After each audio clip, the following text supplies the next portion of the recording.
Leemos en el profeta Isaías, capítulo 53, lo siguiente.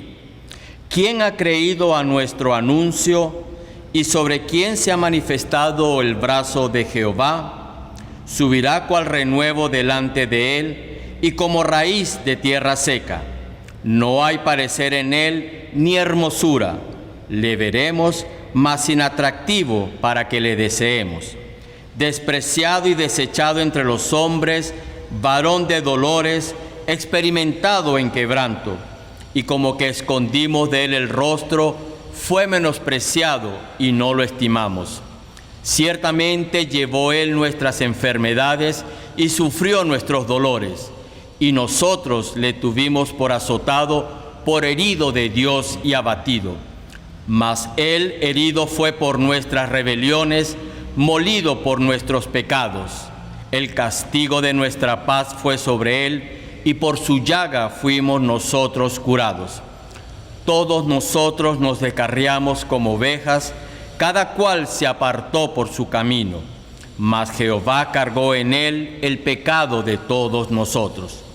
Angustiado él y afligido, no abrió su boca. Como cordero fue llevado al matadero, y como oveja delante de sus trasquiladores, enmudeció y no abrió su boca. Por cárcel y por juicio fue quitado, y su generación, ¿quién la contará? Porque fue cortado de la tierra de los vivientes, y por la rebelión de mi pueblo fue herido.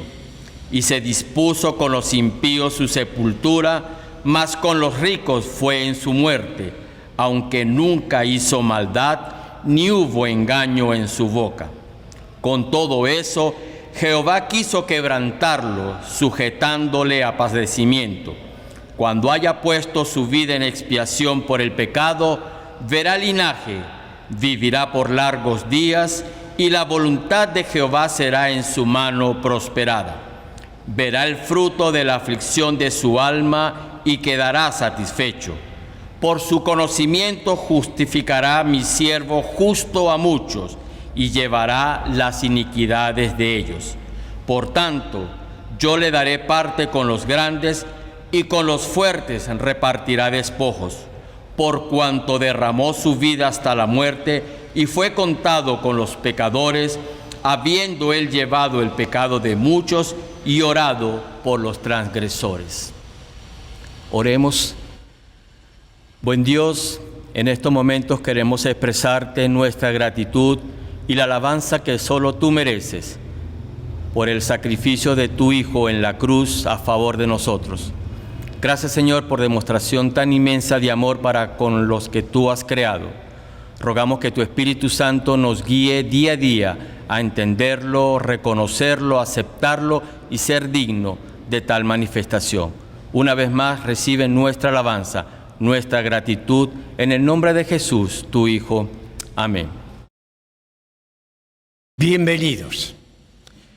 La Iglesia Bautista Central de Caracas, por segundo año consecutivo, estando en cuarentena, las 7 palabras pronunciadas por nuestro Señor Jesucristo desde el Monte Calvario. En esta ocasión las mismas son expuestas por los siguientes hermanos miembros de la Iglesia: Miraida Acosta, Abraham Delgado, Jonathan Damaso, Antonio Palma, Isaac Delgado, Clara de Ponce y Maloa Figueroa. Participan también en el programa con música instrumental Ruth de Delgado, Valerie Damaso y Jonathan Damaso. Lo mismo que el hermano Miguel Ponce con un canto especial.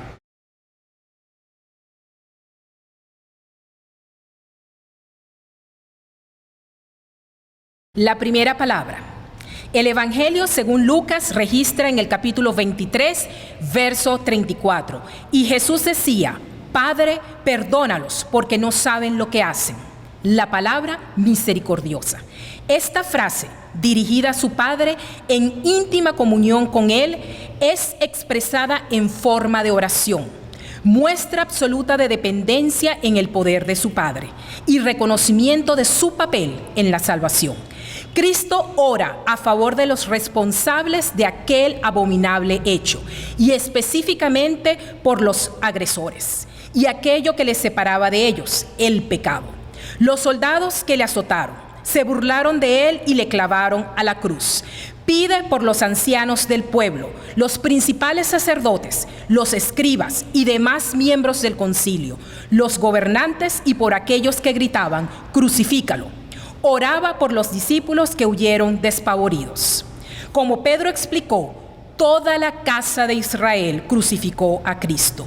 Y más adelante, Pablo extiende la lista de pecadores a todos los hombres. ¿Qué castigo les esperaba a aquellos que participaron en todos estos actos contra el Hijo de Dios? Ciegos a la luz de la verdad divina, sus corazones se endurecieron, lo rechazaron y hasta lo llevaron a la cruz. Tal pecado no podía quedar sin castigo por la justicia de Dios. Pero Jesús pidió a su Padre un perdón que permitía evitar a los culpables una inmediata destrucción, ofreciéndoles la posibilidad de recibir la salvación mediante la fe cuando escuchasen el mensaje del Evangelio. La esencia del mensaje de esta palabra de perdón radica no en los hombres, sino en la iniciativa del Padre por medio de su Hijo a favor del hombre. Mientras Jesús derrama su sangre, se preocupa por el bienestar espiritual de sus agresores, ruega por clemencia, deja a un lado su propio dolor, su sufrimiento no merecido, para manifestar un profundo e incondicional amor al prójimo, consecuente con sus enseñanzas. No llena su corazón de amargura y frustración, sino más bien cobra aliento su alma en este acto de intercesión.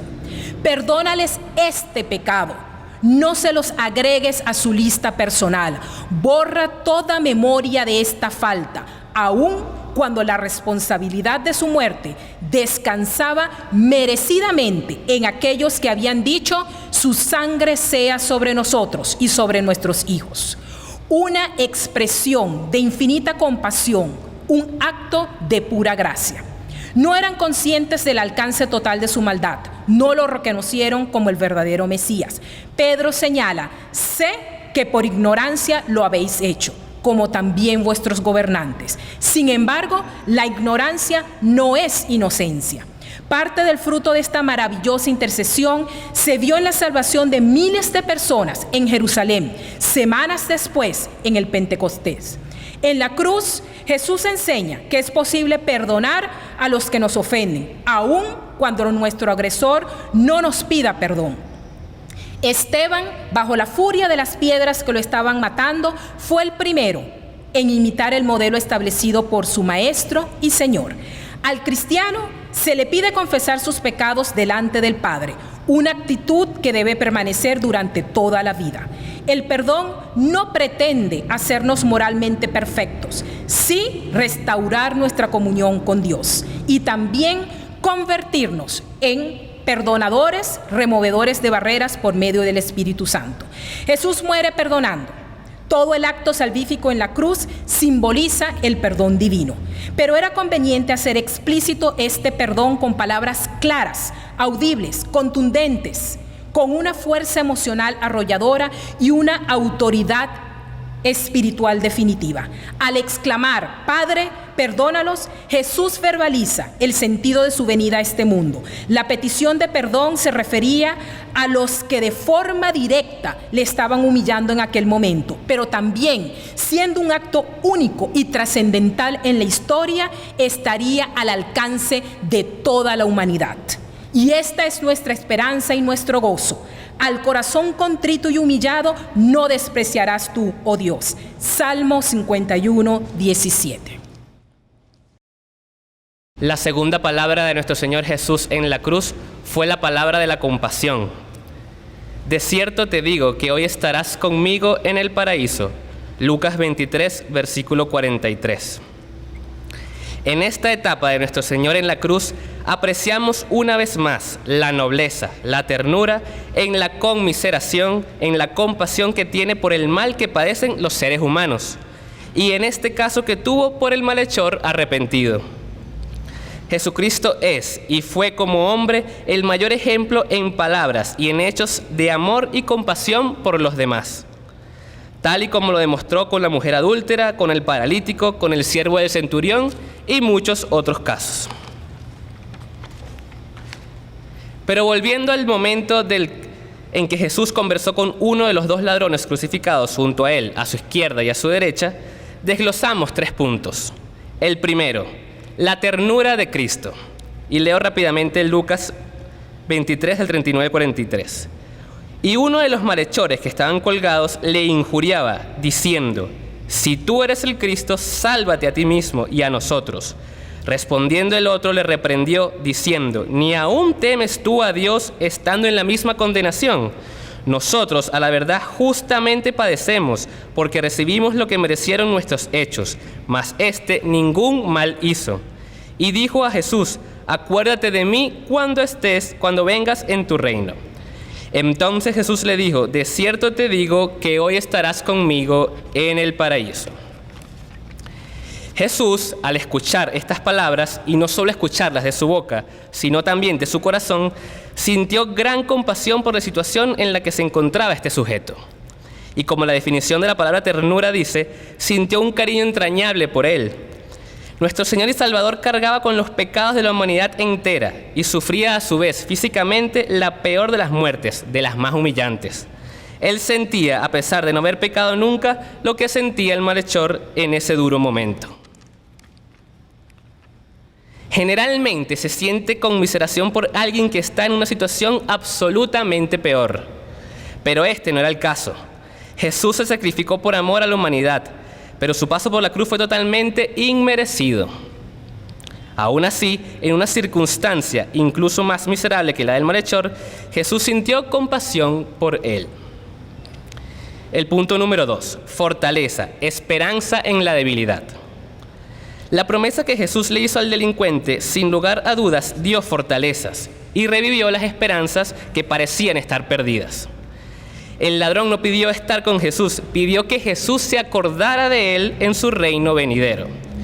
Y nuestro Señor, que escuchaba más su corazón que sus palabras, le dijo: hoy estarás conmigo en el paraíso. Y aunque no hay un versículo posterior que indique la respuesta o actitud de este hombre a estas palabras, es de fácil inferencia la fortaleza y esperanza que le dieron. El atribulado es consolado por su compañero, aun aquel el que abandona el temor del Omnipotente. Job 6, versículo 14. El tercer punto y último, la gracia de Cristo, vida eterna. La vida de este hombre dio un rotundo giro. El malhechor encontró en Jesús en unos minutos desde una cruz lo que nunca había encontrado en su vida de malas acciones. Jesucristo le dio ternura, fortaleza, esperanza y lo más importante, vida eterna. El amor de Cristo es incomparable e inigualable y es el único que tiene y da estos atributos antes mencionados. Pero esto no ocurrió solo por una conversación. Previamente, el pecador rechazó las humillaciones a Cristo, es decir, mostró temor, reconoció, se arrepintió y aceptó el castigo por sus pecados y pidió perdón por los mismos. Estos hechos de corazón hicieron que Jesús actuara en su favor. Con Cristo estoy juntamente crucificado, y ya no vivo yo, mas vive Cristo en mí.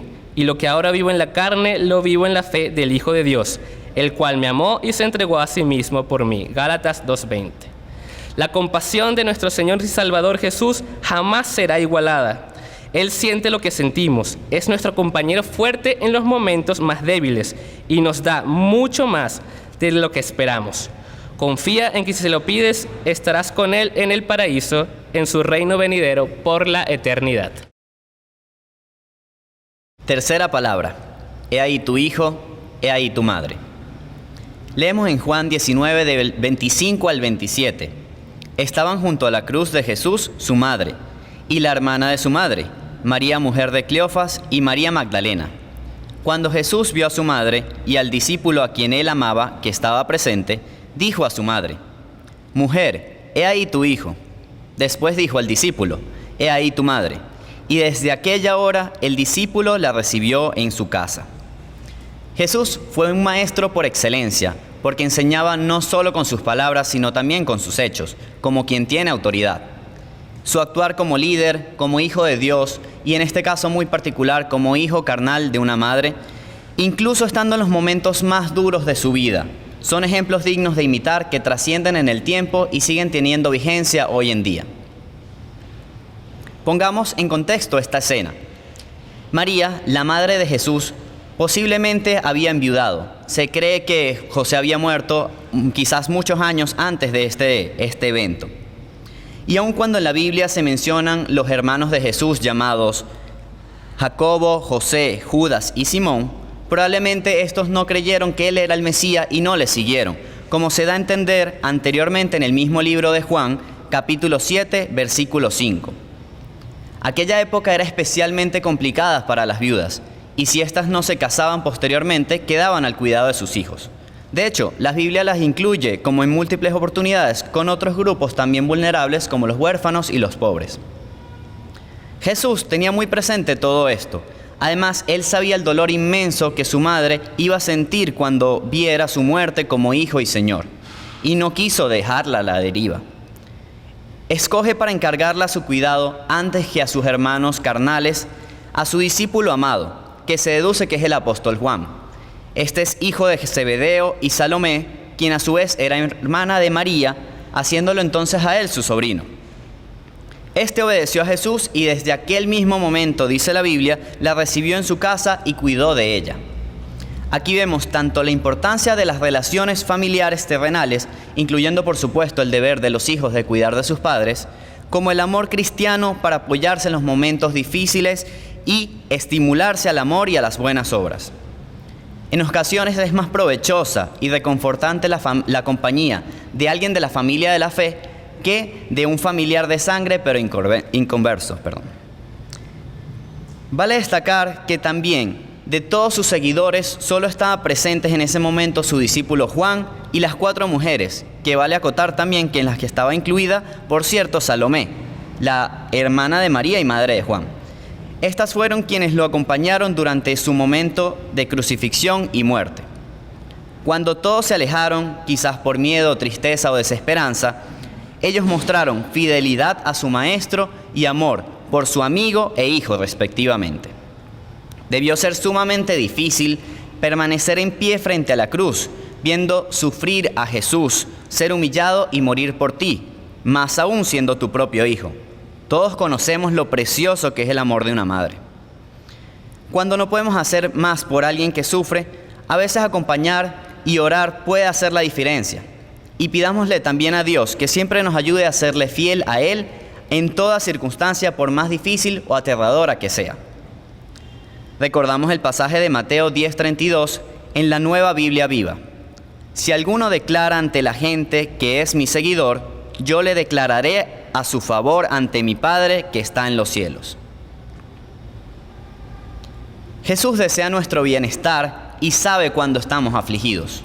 Si incluso en el momento de mayor sufrimiento físico y espiritual de su vida, cargando tu pecado y mi pecado, se fijó en su madre para consolarla y suplir su necesidad, ¿cómo no hará lo mismo ahora que está a la diestra del Padre intercediendo por nosotros? En estos días de tantas despedidas, pérdidas, muertes, tengamos por seguro que Dios se preocupa por nosotros y quiere darnos consuelo y paz en medio de las aflicciones. Acerquémonos pues confiadamente al trono de la gracia, como se acercaron María y Juan a la cruz del Calvario, para alcanzar misericordia.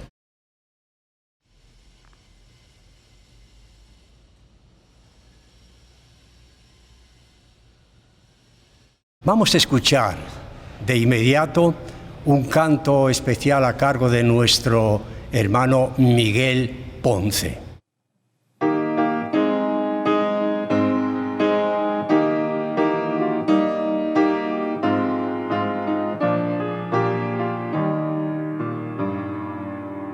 Herido, triste,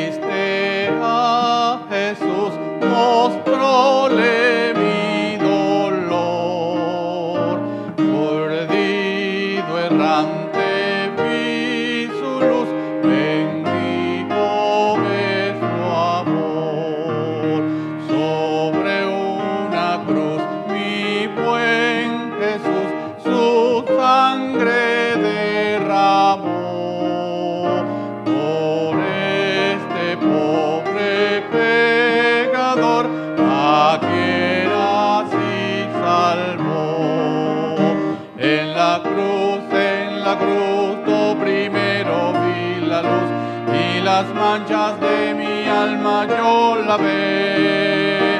Fue allí por fe, yo vi a Jesús, y siempre feliz con él seré. Fue allí por fe, yo vi a Jesús, y siempre feliz con él seré.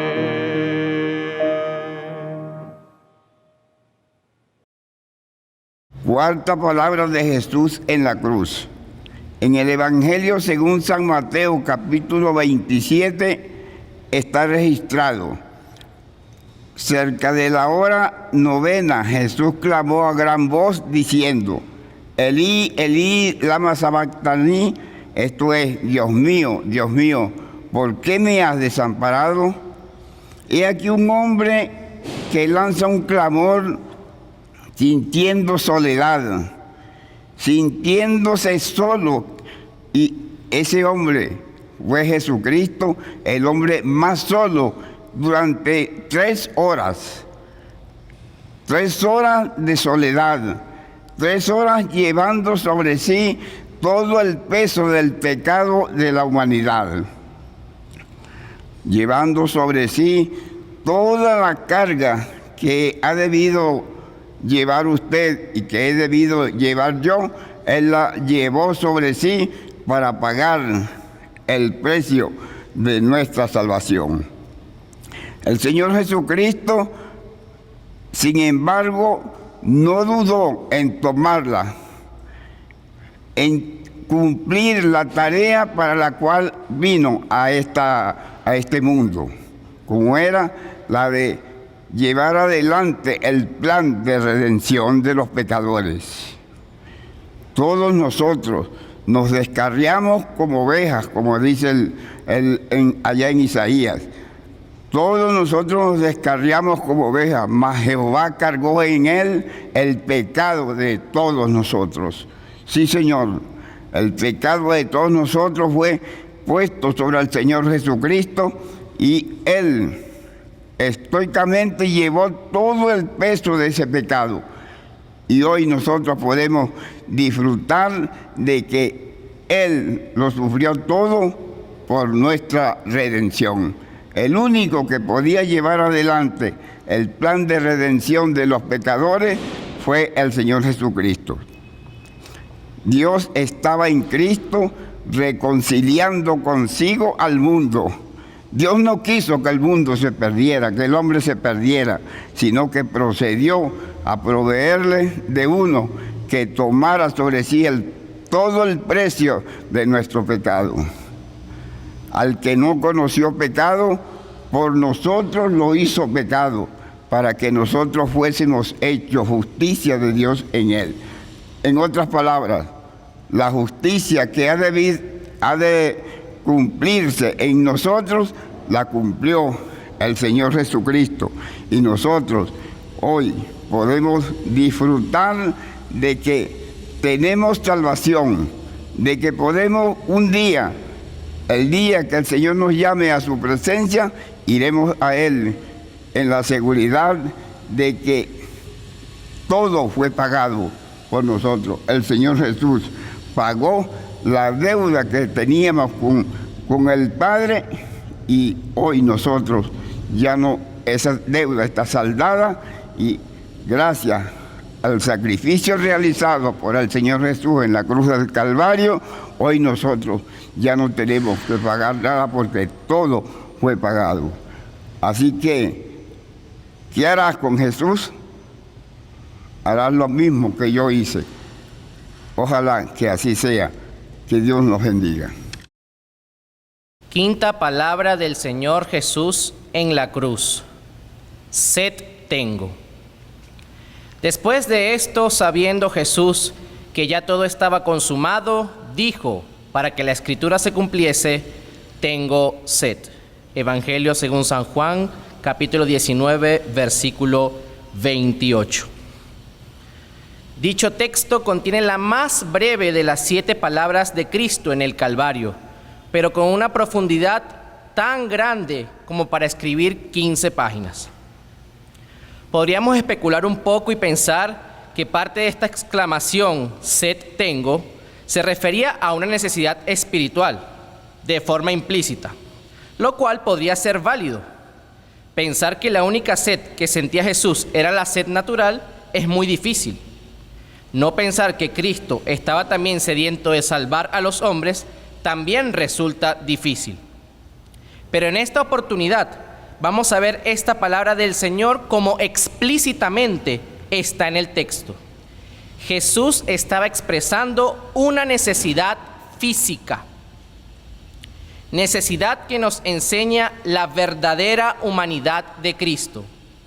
Humanidad que le hizo consciente como nunca de sus necesidades corpóreas. Humanidad demostrada en el cuerpo torturado y afligido por un intenso dolor.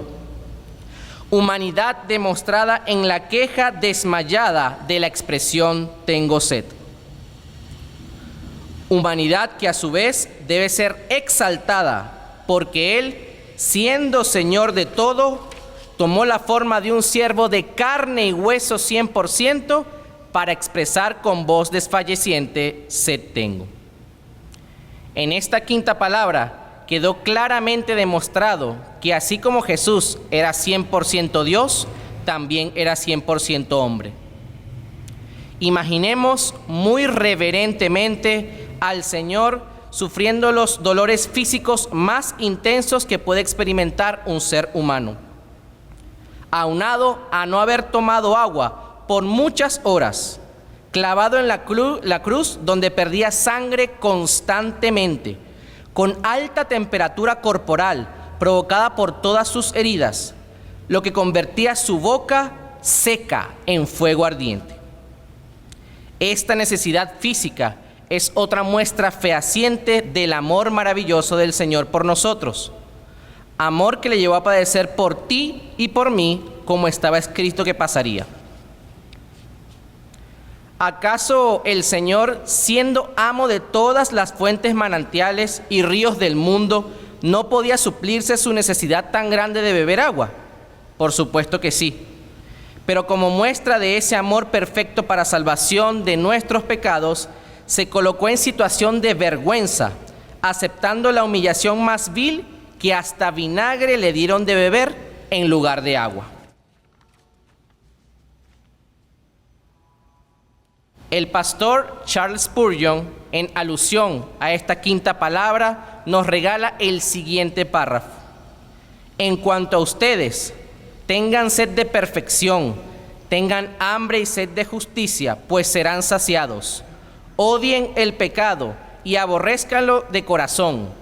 Tengan sed de ser santos como Dios es santo. Tengan sed de ser semejantes a Cristo. Sed de dar gloria a su sagrado nombre por una completa conformidad a su voluntad. Y cerramos esta quinta palabra diciendo que el Señor Jesús pues mostró toda su humanidad para que 3 días después nos mostrara toda su divinidad. Sexta palabra pronunciada por nuestro Señor Jesucristo en la cruz del Calvario. Consumado es. La encontramos en Juan 19:30. Cuando Jesús hubo tomado el vinagre, dijo, consumado es. Y habiendo inclinado la cabeza, entregó el Espíritu. Este fue el grito de victoria de nuestro Señor Jesucristo en la cruz. La palabra consumado viene del griego tetelestai, que quiere decir cancelado en su totalidad, indicando el pago de una deuda. Él vino a pagar todo por nosotros. Toda la deuda por nuestros pecados quedó saldada. Juan 3:17 lo expresa hermosamente. Porque no envió Dios a su Hijo al mundo para condenar al mundo, sino para que el mundo sea salvo por él.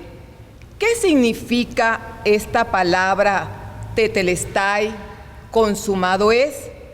Significan al menos 4 cosas. Primero, que todas las profecías del Antiguo Testamento tocante a su muerte y sacrificio fueron consumadas.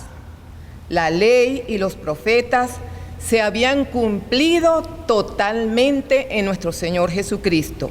Isaías 53, 4 al 6 lo expresa hermosamente. Ciertamente llevó Él nuestras enfermedades y sufrió nuestros dolores, mas Él herido fue por nuestras rebeliones, molido por nuestros pecados. El castigo de nuestra paz fue sobre Él, y por su llaga fuimos nosotros curados. Todos nosotros nos descarriamos como ovejas, cada cual se apartó por su camino, mas Jehová cargó en Él el pecado de todos nosotros. En segundo lugar, toda obediencia a la ley de Dios fue consumada en el Cristo crucificado. Cristo perfeccionó la obediencia de la ley de Dios al ir a la cruz. Él pagó la deuda de ley en nuestro lugar. Cristo, por su justicia perfecta, compró nuestra redención. Consumada fue. En tercer lugar, Cristo venció en la cruz a Satanás, al pecado y a la muerte. Cuando Cristo dijo, consumado es, Él ya había derrotado al pecado y a Satanás, y Él también había destruido a la muerte, ya que la muerte no tiene potestad sobre el ser humano que lo acepta como Señor y Salvador. En la sinagoga de Nazaret, Jesús dijo, el Espíritu del Señor está sobre mí, porque me ha ungido para dar buenas nuevas a los pobres. Me ha enviado a sanar a los quebrantados de corazón y a pregonar libertad a los cautivos y vista a los ciegos. ¡Aleluya! Lucas 4:18. Y esto es exactamente lo que Cristo hará por ti y por mí, si vienes a Él con todo tu corazón. Ven a Cristo por fe y Él te librará de la esclavitud de Satanás y del pecado.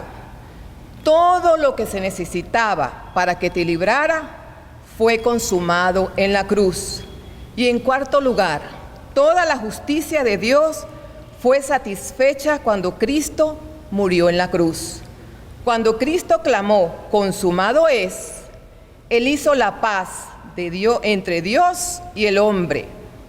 Romanos 5:1 lo expresa, justificados pues por la fe, tenemos paz para con Dios por medio de nuestro Señor Jesucristo.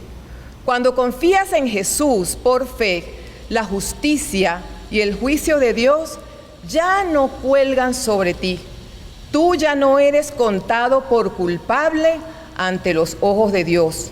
Todo castigo posible por tu pecado se ha ido. Ha sido pagado por completo por Cristo en la cruz. La obra salvífica de Jesús estaba sellada. El mundo perdido ahora tiene oportunidad de salvación.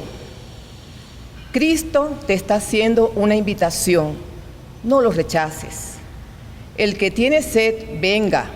Y el que quiera, tome del agua de la vida gratuitamente. Apocalipsis 22:17. Sí, tú puedes venir y creer en Cristo hoy, porque ya todo está consumada. La obra de tu salvación está completa. Séptima palabra. Entonces Jesús, clamando a gran voz, dijo: Padre, en tus manos encomiendo mi espíritu. Y habiendo dicho esto, expiró. Lucas 23:46. Cuando hablamos de Cristo, cualquier cosa dicha es insuficiente y, con seguridad, mal dicha.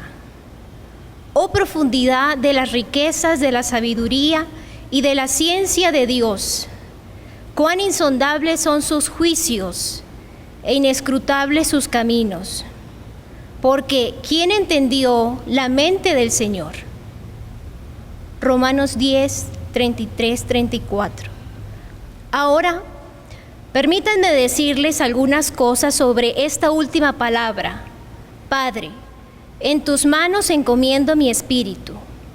Esto es, el Señor Jesús estaba depositando en el poder del Padre su aliento, colocando su espíritu en mano santa, pronunciando su encomienda final al Padre, luego de enseñar hasta ese instante lo que eso es. El tema central es, Él se entregó, Él ofrendó su vida voluntariamente, no se la quitaron, Él la dio, no se la quitaron, Él la dio. Tenemos que aprender a meditar en esto. Nos perderíamos el punto si solamente lamentamos su muerte, como se lamenta un homicidio, o si nos afligimos de un modo sentimental por sus heridas, sin advertir individualmente que así se ve la ira de Dios sobre mí. Porque lo que soportó Cristo, en mi lugar lo soportó. De modo que nada fue demasiado o injusto, porque allí Él era nuestro sustituto. No es tener empatía por su sufrimiento el deber de nuestra conclusión, sino despertar el pensamiento de que la ira de Dios sobre el pecado en nuestra vida se ve así. El horror debe ser sobre nosotros y la tristeza sobre nuestro pecado. ¿No fue esto lo que dijo Jesús incluso vía a la crucifixión? Y le seguía gran multitud del pueblo y de mujeres que lloraban y hacían lamentación por él. Pero Jesús, vuelto hacia ellas, les dijo: hijas de Jerusalén, no lloréis por mí, sino llorad por vosotras mismas y por vuestros hijos. Lucas 23, 27, 28. Dios es seriamente santo y aborrece nuestro pecado. Veo a un hombre puesto en pie, firme en el corazón, que dice: yo, en su lugar, mis manos, mis pies, mi espalda, mi costado y mi rostro en su lugar. Yo en su lugar. ¿No ve usted lo mismo? Jesús derramado en su lugar. Difícilmente habrá quien muera por un justo, aunque tal vez haya quien se atreva a morir por una persona buena. Romanos 5, 7. Nadie tiene mayor amor que este, que uno ponga su vida por sus amigos. Juan 15, 13. No me elegisteis vosotros a mí, sino que yo os elegí a vosotros. Juan 15, 16. Antes de saber nada de Él, Él se entregó voluntariamente por usted y por mí. Él se puso de pie para caer a nuestro favor. No se lo pedimos, no se lo quitamos, nadie se la arrebató, no fue su idea ni la mía. Él la entregó. Nadie me quita la vida, nadie me la quita, sino que yo de mí mismo la pongo. Tengo poder para ponerla y tengo poder para volverla a tomar. Este mandamiento recibí de mi Padre. Juan 10, 18. Mediante el Espíritu Eterno se ofreció a sí mismo sin mancha a Dios. Hebreos 9, 14. ¿No se ve así el amor? ¿No se ve así la justicia y la santidad de Dios en perfecta armonía? Recuerde, no se la quitaron, Él la dio. Ahora usted pregunta: ¿cómo se ve eso en mi vida? ¿Qué implica esto para mí? Eso no lo sé, pero sé cómo se vio y lo que implicó para Cristo, y sé que su actitud debe ser como la de Él. Filipenses 2:5. Conviene que oremos, quizá a gran voz. Enséñame lo que esto significa para servirte, Dios vivo, en una entrega rendida.